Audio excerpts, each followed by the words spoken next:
तर माझ्या गावातील म्हणजेच नडवली गावातील आदिवासीवाडीमध्ये प्रथमतच हरिनाम महोत्सव आयोजित केला होता.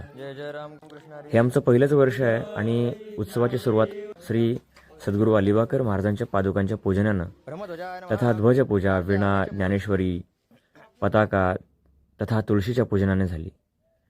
सामुदायिक रामकृष्ण हरी नामघोष घेतल्यानंतर प्रार्थना झाली आणि प्रार्थनेला सर्वांची हजेरी अगदीच 5 वाजल्यापासून होती. मग पंचकृषी आणि तालुक्यातील सर्व वारकरी मंडळींचा सामुदायिक हरिपाठ पार पडला.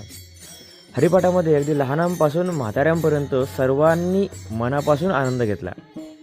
पावल्या खेळल्या, चाली गायल्या आणि मग वेळ होती कीर्तनाची. तर या उत्सवाची जी कीर्तन सेवा आहे ती माझ्या वाट्याला आली होती.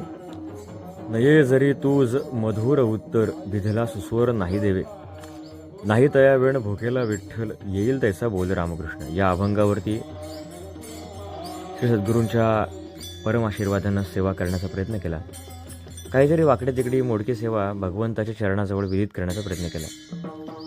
कीर्तनाला श्रोत्यांचा, टाळकऱ्यांचा चांगला प्रतिसाद मिळाला. आमचे कलाकारसुद्धा कधीच कमी पडले नाहीत आणि पडणारही नाहीत.